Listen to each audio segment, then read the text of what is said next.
আমন্ত্রণ জানাচ্ছি চ্যানেল 24 এর নিয়মিত আয়োজন ক্লেমন্ট বেয়োন্ড দ্য গ্যালারিতে। আপনাদের সাথে আছি আমি আশিক রুদ্র। টেক্সাস থেকে রিও থেকে ঢাকা। আজকে পুরো পৃথিবীতে মনে হয় হলুদের সমারোহ। ব্রাজিল নকআউট পর্বে জাপানকে হারিয়েছে রাউন্ড অফ 32-তে, রাউন্ড অফ 16-এ উঠে গেছে, অর্থাৎ শেষ 16-তে উঠে গেছে। দারুণ একটা কামব্যাক ম্যাচ ছিল এবং একই দিনে আমরা দেখেছি যে জার্মানি একটা বলা যায় যে একটা বিগ আপসেট এই টুর্নামেন্টে এখন পর্যন্ত। এগুলো নিয়ে আমরা আলোচনা করার জন্য আমাদের সাথে স্টুডিওতে আছেন বাংলাদেশ জাতীয় দলের সাবেক ফুটবলার আশরাফুদ্দিন আহমেদ জন্য। স্বাগত জানাচ্ছি আমাদের অনুষ্ঠানে। ধন্যবাদ আপনাকে। দর্শক চাইলে আপনারাও যোগ দিতে পারেন আমাদের আলোচনায়, স্ক্রিনে দেখো নম্বরে ফোন দিয়ে করতে পারেন প্রশ্ন কিংবা মতামত। আমরা আলোচনায় যেতে চাই। চুনু ভাই, যদি ব্রাজিল এবং জাপানের ম্যাচটা যদি দেখেন, প্রথমে যখন জাপান গোলটা দিল, মানে মনে হচ্ছিল কিনা যে আরেকটা বড় একটা আপসেট ঘটতে যাচ্ছে? হ্যাঁ, জাপান প্রথমে গোলটা দেওয়ার পরে মনে হচ্ছিল যে একটা আপসেটের দিকে যাচ্ছে, কারণ ফার্স্ট হাফ পর্যন্ত তারা ধরে রেখেছে গোলটা।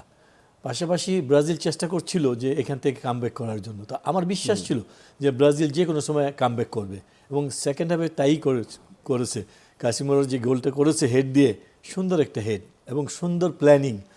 তো এই গোল পাওয়ার পরে আমার কেন যেন আর একটু বিশ্বাস হয়ে গেল যে নিশ্চয়ই এখন ফিরে আসবে এবং জয়টা ছিনিয়ে নেবে। তবে খেলা যত গড়িয়েছে, শেষ যখন হতে যাচ্ছিল, তখন কেন বারবার মনে হচ্ছিল যে আজকেও কি সেই টাইব্রেকার। তো এরকম ভাবতে ভাবতে হঠাৎ শেষ মুহূর্তে যে গোলটা করেছে, জি, অসম্ভব সুন্দর একটা গোল। কারণ ওইখানে এইভাবে বলটা রিসিভ করে তড়িৎ গতিতে একটা সোয়ার্প গোল বাড়ার মধ্যে লাগিয়ে গোলটা করা, এটা কিন্তু চারটিখানে কথা না, এটা অত্যন্ত মানে সূক্ষ্ম একটা চিন্তার মধ্য দিয়ে কিন্তু গোলটা হয়েছে। সত্যিকার অর্থে একটা বেস্ট গোল হয়েছে কালকে, যে গোলটা মানে সেকেন্ড গোলটা যেটা করেছে মার্টিনেলি যেটা করেছে। তা আমি বলবো যে এটা বিচক্ষণতা এবং তার মানে সুন্দর একটা বল পেয়েছে বলেই সুন্দর গোলটা করতে পেরেছে। জাপানে আমরা মানে ওভারঅল যখন দেখেছি টুর্নামেন্টে গ্রুপ পর্বে যে ম্যাচগুলো খেলেছে, তারা কিন্তু যথেষ্ট গতিময় ফুটবল খেলেছে, অ্যাটাকিং ফুটবল খেলেছে। কাল আমরা দেখলাম যে অ্যাটাকিং ফুটবলের চাইতে তারা একটু মনে হচ্ছিল কাউন্টার অ্যাটাকের নির্ভর হয়ে তারা ম্যাচ খেলছে, অনেকটা ডিফেন্সিভ। প্রথম গোল দেওয়ার পর একটু ডিফেন্সিভে চলে এসেছে। এটা একটু আপনার কাছে একটু সারপ্রাইজিং মনে হয়েছে? এটা সারপ্রাইজিং মানে এইটাই যে ব্রাজিল বিশ্বের অন্যতম সেরা দল, সেই দলের বিরুদ্ধে আপনার বিগিনিংয়ে গোল পেয়ে গেছে জাপান। তখন তারা ভেবেছিল যে এই গোলটাকে ধরে রাখা যায় কিভাবে, এবং ধরে রাখা সম্ভব ছিল। কিন্তু এটা ব্রাজিল যে কোনো সময় যে কোনো মুহূর্তে গোল করতে পারে এবং তাই করেছে। যার জন্য যদি পজিটিভ ফুটবলটা সবসময় খেলতে পারতো, তাহলে কিন্তু আমার মনে হয় রেজাল্টটা ধরে রাখতে পারতো। অতিরিক্ত ডিফেন্সিভ হয়ে যাওয়ার কারণে গোলটা কনসিভ করেছে ফার্স্টে, দেন সেকেন্ড গোলটা লাস্ট মুহূর্তে গোলটা খেয়েছে ওই রকম কারণেই। বাট জাপান এবারে বিশ্বকাপে প্রথম দিন থেকে শুরু করে গতকালকে পর্যন্ত তারা ফেভারিট ছিল যে ব্রাজিল নেক্সটে জিততে যাচ্ছে গোল করার পরে। বাট তার ম্যাচের আগেও তারা একটা হুঙ্কার দিচ্ছিল যে তারা, হ্যাঁ, গোলটা সুন্দর গোল করেছে কিন্তু কেনা বলে জাপান, জি, যেখান থেকে গোল ডি বক্সের বাইরে থেকে এত সুন্দর শট, গোলটা দেখে আমি আশ্চর্য হয়ে গেছিলাম যে এইখান থেকে এত সুন্দর শটে গোল করেছে। তো বারবার চিন্তা হচ্ছিল যে ব্রাজিল কি কামব্যাক করতে পারবে বারবার মনে হচ্ছিল। তো যাই হোক, শেষ পর্যন্ত পেরেছে এবং লাস্টে জিতেছেও। যদি টাইব্রেকারে যেত কি হয় বলা যায় না। কালকে টাইব্রেকারে জার্মানিকে দেখেছি বিদায় নিতে। এবং জাপানের গোলকিপার আমরা দেখছিলাম অসাধারণ, তারা বেশ কয়েকটি সেভ করেছে। যে গোলের কথা আপনি বলছিলেন জাপানের, আমরা দেখেছি সেখানে ক্যাসিমিরোর একটা ভুল ছিল। হ্যাঁ, মিস পাস। এবং আমরা দেখেছি যে প্রথম ম্যাচেও যেখানে মরক্কোর সাথে যখন একটা গোল তখন পাকেতার একটা ভুলের কারণে কিন্তু গোলটা খেয়েছে। দুটি গোলই হয়েছে ব্রাজিলের ভুলের কারণে। এরপরও আমরা যেটা জানলাম বা দেখলাম যে ম্যাচের পরে ক্যাসিমিরো বলছিলেন যে তার মনে হচ্ছিল এই ভুলের পরে তাকে হয়তোবা তুলে নিবে কোচ। আনচেলত্তির ট্যাকটিক্স নিয়ে অনেক কথা হচ্ছে যে এরপরও তাকে মাঠে রেখেছেন, ভরসা রেখেছেন এবং গোলটাও পেয়েছেন। বিশ্বের অন্যতম সেরা কোচের মধ্যে একজন আনচেলত্তি। সে রিয়াল মাদ্রিদ, বার্সেলোনা বড় বড় দলকে সামলিয়েছেন, বড় বড় দলের পক্ষে সে অনেক ট্রফি নিয়েছেন। সেখান থেকে ব্রাজিলের মতো দেশ, আমরা ব্রাজিলকে মনে করি বিশ্ব ফুটবলের অন্যতম সেরা দল। যে দল বাইরে থেকে কোচ নিয়ে চেষ্টা করছে বিশ্ব চ্যাম্পিয়ন হওয়ার জন্য, নিশ্চয়ই তার মধ্যে কিছু আছে যার জন্য তাকে নিয়েছে, এবং কালকে প্রমাণ দিয়েছে হ্যাঁ তার মধ্যে এখনও অনেক কিছু আছে দেওয়ার জন্য। সেই আনচেলত্তি যেটা মানে দলের প্রতি, খেলোয়াড়দের প্রতি তার আস্থা কালকে অনেক গুণ বাড়িয়ে দিয়েছে। যেমন ধরুন ও মিস্টেক করার পরেও তাকে দলে রেখেছে, তাকে তুলে নেয়নি এবং তার মাথা থেকেই গোলটা এসছে, রাইট। তাই না? তারপরে ধরেন আরো যে চেঞ্জেসগুলো আমরা দেখছি, এন্দ্রিককে এনরিকে নামিয়েছে, এনরিকে নামানোর পরে কিন্তু ওদের স্পিডটা আরও বেড়ে গেছে, অ্যাটাকিংটা আরও বেড়ে গেছে। এনরিক এই মুহূর্তে ইয়াং খেলোয়াড়দের মধ্যে অন্যতম সেরা খেলোয়াড়। হয়তো বা কালকে ওইরকমভাবে ফুটে উঠতে পারেনি, বাট কত হচ্ছে এনরিক নামার পরে কিন্তু দলটা আরও স্বাচ্ছন্দ্যে ফিরে আসছে। মানে একটা প্রশ্ন ব্রাজিলিয়ান ফ্যান যারা আছে তাদের মনের মধ্যেও এসেছে যে নেইমার ফিট, তাহলে কেন তাকে এই ম্যাচে নামানো হলো না? শুরুর একাদশে না হোক, অনেকে প্রত্যাশা করছিলেন হয়তো সেকেন্ড হাফে তাকে নামাবে। মানে নেইমারকে না নামানোটা আপনি কিভাবে দেখছেন? নেইমার এখনও বোধহয় ফিট হয়নি। কারণ হচ্ছে যদি ফিট হয়, নেইমারের মতো খেলোয়াড়কে বসিয়ে রাখবে কোচ, এটা কারো সাহস হবে না। কারণ নেইমার, আমি যতটুকু মনে করি, still he is not 100% fit. হয়তো বা 80% 90% থাকতে পারে। কোচের দৃষ্টিতে এরকম যদি থাকে তাহলে ভরসা পায় না কোচ, যার জন্য ওকে মাঠে নামাচ্ছে না। তো ওকে বারবারই ইয়ের মধ্যে ওয়ার্ম আপে রাখছে, যে কোনো সময় তাকে প্রয়োজন পড়তে পারে। নেইমার এখন একটা ঝলক দেখবে মাঠে, এরকমভাবে চিন্তা করছে কোচ। সেই জন্য নেইমারকে ওইভাবে রেখে, যখন দেখছে যে গোল পেয়ে গেছে, তখন কিন্তু নেইমার তখনও সে ট্রেনিংয়ে ছিল, ওয়ার্ম আপ করছিল, যে কোনো সময় না আমাকে। কোচ মনে করেছে যে না, আমার যে টিমটা আছে এখানে নেইমারকে এই মুহূর্তে দেওয়া যাবে না, এবং ঠিক তাই হলো, নেইমারকে দেয়নি। কিন্তু জয়টা কিন্তু ঠিকই ছিনিয়ে নিয়েছে আনচেলত্তি। আঞ্চলিক নিজেও বলছিলেন, তাকে প্রশ্ন করা হয়েছিল যে কেন নেইমারকে নামানো হয়নি। তিনি বলছিলেন যদি ম্যাচটা এক্সট্রা টাইমে যেত তাহলে নেইমারকে নামানোর প্ল্যান তার ছিল, এক্সট্রা টাইমে খেলানোর প্ল্যান ছিল। হ্যাঁ, এটা ছিল। তাহলে কি মানে তাকে এই যে পুরোপুরি ফিট না, আপনি যেটা বলছেন, তাকে নিয়ে কোনো ঝুঁকি নিচ্ছে না? তাকে নাকি বিগ ম্যাচের জন্য তাকে রাখা হয়েছে? না, ওই ঝুঁকিটাই নিচ্ছে না। 100% ফিট না বলেই তাকে কিন্তু ঝুঁকিটা নিচ্ছে না। যেটা বলছে কোচ যে ওই মানে এক্সট্রা টাইমে চলে গেলে তাকে নামাবে। দুইটা কারণ, এক্সট্রা টাইমে নামানোর জন্য যদি স্পেশালি কোনো ঝলক দেখিয়ে একটা গোল আদায় করে নিতে পারে, আদারওয়াইজ টাইব্রেকারে সে একটা ভূমিকা রাখতে পারে, ইত্যাদি ইত্যাদি কারণে ওই তাকে এইভাবে রিজার্ভ রাখা হয়েছিল। তবে এখনও পর্যন্ত ফিট না বলে আমি বিশ্বাস করি, কারণ যদি ফিট থাকতো ফ্রম দ্য বিগিনিং কোচ তাকে নামাতো। কারণ এরকম একটা খেলোয়াড়কে ওই সাইড বেঞ্চে বসিয়ে রেখে দলকে খেলাবে, সেরকম সাহস হয়নি আনচেলত্তির। ব্রাজিলের সোফার আপনি যে খেলাগুলো দেখলেন, আমরা দেখেছি মরক্কোর ম্যাচের পরে কিন্তু অনেক সমালোচনা হয়েছে যে স্কোর করতে পারছে না, খেলার মধ্যে সেই আগের ধাঁচ নেই। দুটি গ্রুপ পর্বের শেষের দুটি ম্যাচ, বিশেষ করে স্কটল্যান্ডের ম্যাচে দারুণ তারা খেলেছে, কামব্যাক করেছে, এবং জাপানের বিপক্ষে তারা যেভাবে আসলে একটা গোল কনসিড করার পরে আবার কামব্যাক করেছে। সব কিছু মিলে কি মনে হচ্ছে আপনার সোফার ব্রাজিলের খেলা দেখে? আমরা আপনার সেই উত্তরটা নেব, তার আগে একটা দর্শক আছেন আমাদের সঙ্গে, তিনি যুক্ত হতে চাচ্ছেন। আপনার নাম পরিচয় জানিয়ে প্রশ্ন কিংবা মতামত জানাবেন। আসসালামু আলাইকুম, আমি হাফেজ ইকবাল নাগাইশ ব্রাহ্মণপাড়া কুমিল্লা থেকে বলছি। রুদ্র ভাই এবং চুন্নু ভাই, আসলে আমি আপনাদের প্রতি শ্রদ্ধা রেখে এবং আপনাদের সাথে একটু এক করে বলতে চাই, আপনারা আমার সাথে একমত পোষণ করুন কিনা জানি না। নেইমারের ব্যাপারটা হচ্ছে, আমার মনে হয় যে যেহেতু ম্যাচটার লেভেল চলতেছে, তো নেইমারের যখন একটা লিমিটেশন আছে, সে এত মিনিট খেলতে পারবে, তো আমার মনে হয় কোচ চিন্তা করছে যে তাকে হয়তো অতিরিক্ত সময় যদি ম্যাচটা যায় তাহলে নেইমারকে ওই জায়গায় ইউজ করবে। আসলে এই ব্যাপারে আপনারা আমার সাথে একমত কিনা একটু বলবেন। অবশ্যই আমরা এটা নিয়ে আলোচনা করছিলাম যে হ্যাঁ। আঞ্চলিক তো নিজেই সেটা বলেছেন যে অতিরিক্ত সময় গেলে নেইমারকে নামানো তার পরিকল্পনা ছিল। তো আমরা যেটা আসলে বলছিলাম যে আপনাকে, যে ব্রাজিলের এখন পর্যন্ত খেলা দেখে সেই ব্রাজিলের আপনি যেভাবে খেলা দেখে অভ্যস্ত, সেই স্যাটিসফ্যাকশনটা আছে কিনা, কিংবা কেমন মনে হচ্ছে যে ব্রাজিল এই খেলা দিয়ে কত দূর যাবে? ব্রাজিলের যে খেলা দেখে বড় হয়েছি, যে খেলা দেখে তাকে সাপোর্ট করেছি, সেই খেলা কিন্তু ব্রাজিল আর এখন নেই। আচ্ছা, সে সময় যে ফুটবলটা দেখেছি, নান্দনিক ফুটবল বলা হতো, অর্থাৎ স্টার খেলোয়াড় আসতো, সুপারস্টার। এখন কিন্তু সেই স্টারের অভাব, ব্রাজিলে সেই রকম স্টার নাই। একমাত্র জুনিয়র বিনিয়াসকে দেখছি। তো আর ওরকমভাবে মাঠে জলকভাবে ফুটে উঠছে না ওরকমভাবে। আর বিশেষ করে এবারে বিশ্বকাপ শুরুটা তাদের খুব একটা ভালো হয়নি। এই খেলা দেখে অভ্যস্ত নয় কিন্তু ব্রাজিলের আমরা, আমি অন্তত এই খেলা দেখে অভ্যস্ত নয়। ব্রাজিলের খেলা দেখব যে ছন্দের তালে তালে, নৃত্যের তালে তালে, অর্থাৎ ছন্দময় ফুটবল, ছোট ছোট পাস, সুন্দর ড্রিবলিং, গোল করার দক্ষতা, সুন্দর পাসিং, এইগুলি কিন্তু অনেকটা অভাব হয়ে গেছে। কারণটা কি? কারণ হচ্ছে এখন যে প্রতিপক্ষগুলি আসছে সবাই কিন্তু ট্রেন আউট হয়ে মাঠে আসছে, তারা কিন্তু জি। তাদের কিন্তু এখন তারা কেউ ছেড়ে কথা বলছে না। আপনি একতরফাভাবে ফুটবল খেলবেন আর আমরা চেয়ে চেয়ে দেখবো, সেটা কিন্তু এখন আর নেই। এবারে বিশ্বকাপে কিন্তু সেটা প্রমাণিত হয়েছে। ছোট ছোট দলগুলো বড় বড় দলগুলোকে রুখে দিচ্ছে, যার জন্য ব্রাজিল তার সেই জায়গাতে নেই। আর যদি এখানে অনেক সুপারস্টার থাকতো তাহলে তাদের পায়ের কারুকাজও আমরা দেখতে পারতাম। কিন্তু এবারে বিশ্বকাপে ব্রাজিল যে এই ম্যাচগুলি খেলেছে, তো ফার্স্ট ম্যাচ থেকে আরম্ভ করে আস্তে আস্তে ডে বাই ডে তারা ইমপ্রুভ করছে। কত দূর যাবে জানি না, আমি তো চাই ব্রাজিল চ্যাম্পিয়ন হোক, কারণ একজন ব্রাজিলিয়ান সাপোর্টার। বাট কত দূর যাবে আমি এখনো পর্যন্ত বলতে পারবো না।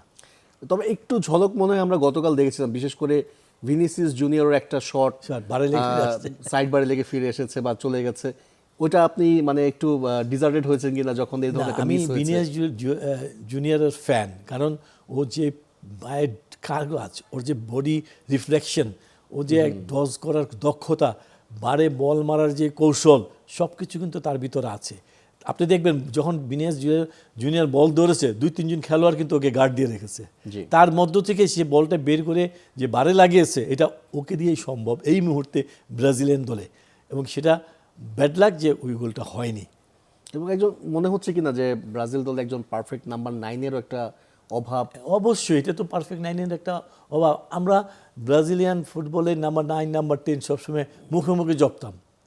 রোনালদো, রোমারিও, এরকম না মুখে মুখে জিকো, এদেরকে মুখে মুখে জপতাম। কিন্তু আজকে যে নাম্বার 9, নাম্বার 10 কজন মানুষ তাদের নাম জানে?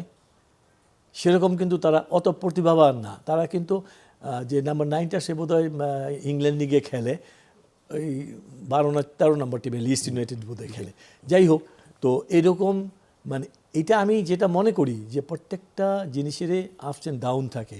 এখন ব্রাজিলের যে ডাউন যাচ্ছে, অর্থাৎ জেনারেশন গ্যাপ যাচ্ছে, যে জেনারেশন এখনো পর্যন্ত সেরকম ফুটবল মানের খেলোয়াড় তৈরি করতে পারে না। হয়তো আর যদি 2-4-10 বছর পরে আবার ব্রাজিল ঘুরে দাঁড়াবে, আবার সেই ফুটবল ফিরে নিয়ে আসবে, সেই প্রত্যাশা আমার আছে।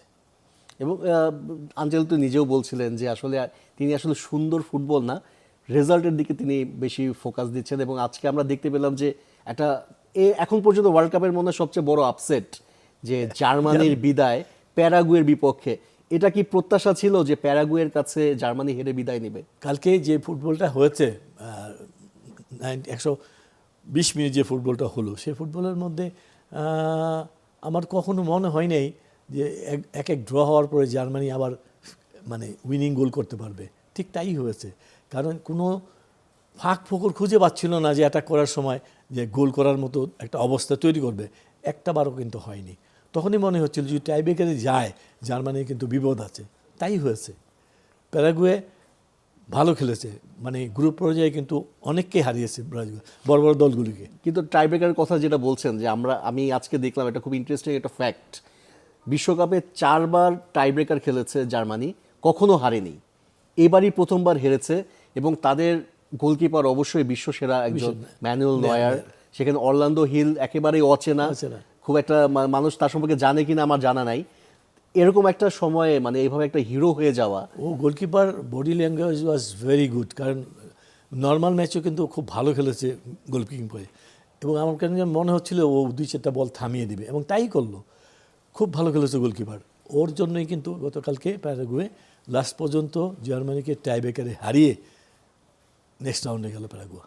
মানে জার্মানিকে মনে হচ্ছে কিনা যে আমরা যদি দেখি যে আগের 2 ওয়ার্ল্ড কাপেও তো তারা গ্রুপ পর্ব পার হতে পারেনি, কিন্তু তাদের যে একটা দল ছিল, যেভাবে একটা মনে হচ্ছিল যে একটা কম্পাই একটা দল, অনেকটা ঘাটতি দেখা যাচ্ছে কিনা এবারে ওয়ার্ল্ড কাপ? অনেকটা ঘাটতি দেখা যাচ্ছে। জার্মানি এমন একটা দল টু দ্য এন্ড, অর্থাৎ 90 মিনিটের পরে যদি এক্সট্রা টাইম থাকে তখনও পর্যন্ত অপেক্ষায় থাকে তারা গোল করবে। এমনও সময় গেছে দেখেছি, আমরা যখন খেলা দেখেছি তখন দেখেছি তারা হারছে শেষ মুহূর্তে শেষ মিনিটে গিয়ে গোল করে আবার কামব্যাক করেছে। সেই জার্মানি কিন্তু এখন আর নেই, সেই জার্মানিকে খুঁজে পাচ্ছি না। জার্মানি এই দলটা নতুন দল, সেই দলটাকে এখনও পর্যন্ত ওইরকমভাবে প্রিপারেশন করে নামাতে পারেনি, যার জন্য গতকালকের খেলায় কিন্তু সেই ছাপটা আমরা দেখিনি। তো শেষ পর্যন্ত তারা এবার সেকেন্ড রাউন্ড থেকেই চলে গেল। অবশ্যই জার্মানি নিয়ে আমরা আরও কথা বলবো, কেন তাদের এত বড় একটা আপসেট ঘটলো, এবং সেই সাথে মরক্কো নিয়েও আমরা কথা বলতে চাই। তারাও কিন্তু শেষ হলো জায়গা করে নিয়েছে, তবে একটি বিরতির পর। জার্মানি নিয়ে আরেকটু কথা বলতে চাই আপনার সাথে, যে জার্মানি আপনি যেটা বলছিলেন যে আগে সেই দলটা নাই, অনেক মনে হচ্ছে অনেক ল্যাকিংস আছে, তবে মানে জার্মানি কি এতটাই ল্যাকিংস আছে যে প্যারাগুয়ের মতো দলের কাছেও তারা হেরে যাবে? কারণ আমরা যে প্লেয়ারগুলো খেলছে তারা কিন্তু ওয়ার্ল্ডে মানে একেবারে টপ ক্লাবগুলোতেই তারা কিন্তু খেলে। লেরোয় সানের কথা যদি বলি, কিংবা কাই হাভার্টসের কথা বলি, আসলে কি বলবো যে প্রতিপক্ষ প্যারাগুয়ে কিন্তু ভালো টিম, খারাপ টিম না। হয়তো বা আমরা দেখিনি তার খেলা এই মুহূর্তে, মানে এই ম্যাচের আগে হয়তো 3টা ম্যাচ দেখেছি, বাট তার আগে আমরা এটাকে রিয়েলাইজ করিনি এই প্যারাগুয়ে কেমন টিম। প্যারাগুয়ে আমরা যতটুকু পত্রপত্রিকা টিমের মাধ্যমে দেখেছি, ওই মানে কোয়ালিফাইং ম্যাচগুলো কিন্তু খুব ভালো খেলেছে, বড় বড় দলগুলো কিন্তু হারিয়েছে। তো সেক্ষেত্রে কালকে জানি কেন মনে হচ্ছিল প্যারাগুয়ে বোধহয় আজকে একটা কিছু ঘটাবে, এবং তাই ঘটিয়েছে যে আর জার্মানির মতো একটা দলকে তারা বিদায় করে দিল। এটা কিন্তু মানে কম বড় কথা না, কেউ ভাবেনি যে জার্মানি প্যারাগুয়ের মতো টিমের সঙ্গে হারবে, কিন্তু হারতে বাধ্য হয়েছে বিকজ অফ সেটা হচ্ছে গিয়ে কোনো ফাঁক ফোকর দেয়নি ডিফেন্স প্যারাগুয়ের, যে গোল করার যে সুযোগ, সেই সুযোগ কিন্তু সৃষ্টি করতে দেয়নি প্যারাগুয়ে। প্যারাগুয়ে অত্যন্ত বিচক্ষণতার সঙ্গে খেলেছে, কোনো রকম মানে রিস্ক নেয়নি, অর্থাৎ আমি গোল খাবো না, বাট যদি পারি কাউন্টার অ্যাটাকে গিয়ে গোল করব, এরকম মনোভাব নিয়ে প্যারাগুয়ে খেলেছে। এখনকার টিমগুলি তাই খেলছে, যেমন আপনি যখন বিল্ড আপ করে অ্যাটাক, আপনি দেখেন যে বিল্ড আপ করে সময় অ্যাগেন্স্ট টিম কিন্তু তাদের নিজের ডিফেন্সকে সুন্দরভাবে সাজিয়ে নেয়, যে প্রত্যেকটা প্লেয়ারকে মার্কিং করতেছে, zone to zone, man to man marking করে কিন্তু তারা আটকিয়ে দিচ্ছে। জোনাল মার্কিংটা জোনাল মার্কিংটা আমরা মানে এই যে আমরা একেবারে লাস্ট যে ম্যাচটা হলো, মানে আজকে সকালবেলা যেটা দেখলাম নেদারল্যান্ডস এবং মরক্কো, আমরা আগে থেকেই প্রেডিক্ট করছিলাম যে এই ম্যাচটা খুবই হাই ভোল্টেজ একটা ম্যাচ, খুব দুর্দান্ত একটা ম্যাচ হবে, এবং আমরা ম্যাচেও দেখেছি যে 90 মিনিটস সেখান থেকে 120 মিনিটস, এবং সেটা টাই ব্রেকারে গেল। মানে নেদারল্যান্ডসও এই টুর্নামেন্টের ওয়ান অফ দ্য ফেভারিট ছিল। সেখানে মরক্কো যেভাবে খেলছে, প্রতিটা দলকে যেভাবে চ্যালেঞ্জ করছে, হারাচ্ছে, মানে মনে হচ্ছে কি না যে নতুন একটা জায়ান্ট ক্রিয়েট হচ্ছে ওয়ার্ল্ড ফুটবল। নতুন জায়ান্ট গত বিশ্বকাপে তারা হয়ে গেছে, অর্থাৎ গত বিশ্বকাপে তারা সেমিফাইনাল পর্যন্ত খেলেছিল। আনফর্চুনেটলি তারা কিন্তু ফাইনালে যায়নি। তাদের যে পারফরমেন্স গত বিশ্বকাপে দেখেছে সেটা কিন্তু ধরে রেখেছে ফ্রম দ্য বিগিনিং। আপনি দেখেন ব্রাজিলকে নাকানি চুবানি খাইয়ে ফেলেছে, এবং তারা এক পর্যায়ে গোলও করেছিল। আনফর্চুনেটলি তারা সেই ম্যাচে গোল খেয়ে ড্র করেছে। পরবর্তী 3টা ম্যাচে তারা কিন্তু খুব ভালো খেলেছে। গতকালের ম্যাচগুলো specially they played very good, কারণ তারা এবারের বিশ্বকাপে অন্যতম দাবিদার যে বিশ্ব চ্যাম্পিয়ন হওয়া। কারণ তাদের যে মানের খেলোয়াড় আছে, আপনি ইউরোপের প্রত্যেকটি খেলোয়াড় খেলে, প্রত্যেকটি খেলোয়াড় ইউরোপিয়ান লিগে খেলে তাদের সমঝোতার ভিত্তিতে। এবং আমরা যতটুকু দেখেছি এবং জেনেছি, এবারের হল্যান্ড টিমটা অত্যন্ত মানে পরিণত একটি টিম। লাস্ট 3টা ম্যাচে কিন্তু তারা দারুণ ফুটবল খেলছে। সবাই আশাবাদী হয়েছিল এবার হল্যান্ড কিছু একটা করবে। জি, আমিও ভাবছিলাম যে হল্যান্ড বোধহয় এবার কিছু একটা করবে, কিন্তু সেই করাটা করতে দেয়নি মরক্কো লাস্ট পর্যন্ত।